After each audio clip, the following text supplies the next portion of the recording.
Thanks for joining us. Thanks for coming by. Yeah. Wasn't sure if I was going to have anybody stop Welcome to by. Media Day. Vince, being your last one, man, does this one feel a little bit different at all, or business as usual? Business as usual. I'm trying to let it be business as usual. I mean, I understand it. I mean, I can't not think about it because everybody's talking about it. So, I mean, I'm definitely aware of it. It still hasn't hit me yet. You know what I'm saying? So, I'm just going to enjoy it. Try to. Coming down this time to last year, we talked about you wanting to get Nike to bring the Boeings back. Of course, the Boeings are back. We see them on your feet right now. Do you have anything special up your sleeves as far as your final call this upcoming season? And I see you had the Raptors ones on right now. Was there any purpose on you wearing them today? They matched with that's all I had to match today. Nah, nothing special. I mean, like I said, I'm just trying to keep it simple. The year's simple, like nothing out of the ordinary, nothing crazy. To be honest with you, I mean, it would be fun, to come up with something. But like I said, I'm just still trying to enjoy the moment.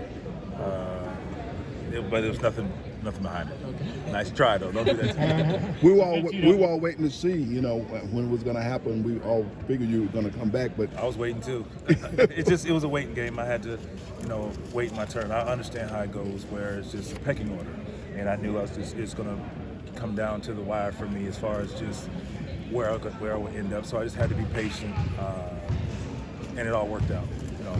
what do you think about the talent that the team acquired? I'm looking at Cam, young guys. A lot of talent. It's great to have a group of guys who played very well last year: Trey, John, DeAndre, and Kevin. Then you add some guys who were very, very talented, who played on the highest level.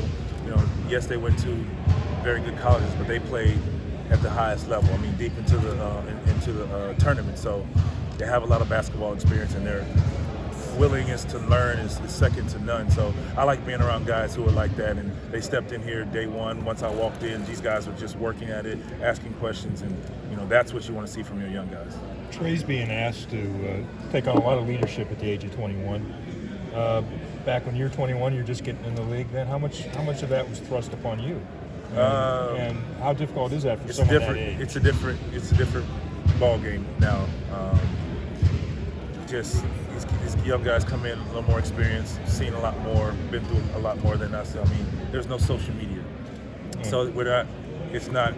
The pressure wasn't there immediately, and at the same time, if you look in this gym right now, or look at our team, everybody's 23, 24, maybe the oldest, on down, outside of me and Chandler and maybe Evan. My year at 21, everybody was in their 30s, pretty much.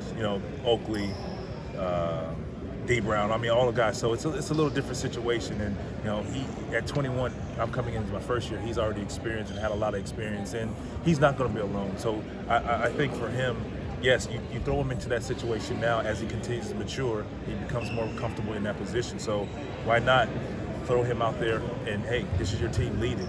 And we're not going to leave him out there alone. Like, we stand right beside each other. We have a lot of conversations, good and bad, about things like this. And it's, I think, the second part of the year, after the All-Star break, let's just say, his game took off, but his leadership also took off. So he's already had some experience in it, so we're just trying to start him immediately. How have you seen that leadership express itself? Just him being a little more vocal and confident about what he's talking about, putting guys in the position. And it's a unique situation because everybody here in the organization was trying to learn coach's philosophy of offense. So he had to get on the fast track as far as learning it before everyone else.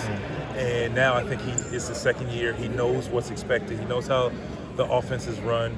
You see him now. He's putting guys in position, even me, immediately. And then that's the start. That's what you want. Hey, Vince, I moved the ball out, and I want to go back to when you were 21 too, because I was a college recruiter when you were 21 in Daytona Beach, and the kids loved you there, and you would come and play pickup. Yep. How much of this are you imparting to these kids right now to say, hey, you got to give back to your community? Because I saw you do it then. It's important, and like there again, social media helps. It really helps and it encourages more. And you just had that local person. I mean, my family are big in the community at home already, so I was always a part of it. It's very, very important to our family.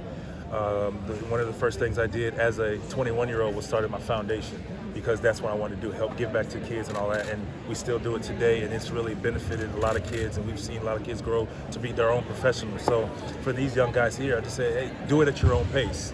That's the biggest thing, because I think if you try to put the pressure on a young guy to be a part of their community and invest in the community when they're not ready, they do it the wrong way. You want it to be, genuine. And for me, I was ready. That's what I enjoy. Young guys, some guys, I feel like they have to kind of work their way into it, and they'll figure it out, because Coach Pierce is definitely a community guy. So they're going to learn regardless. So by the end of this year, I think people understand what their passion is, because that's the first thing. Don't just give back to give back, and it's great, but what's your passion? And then I think invest your time that way. Hey Vince, can you kind of take us through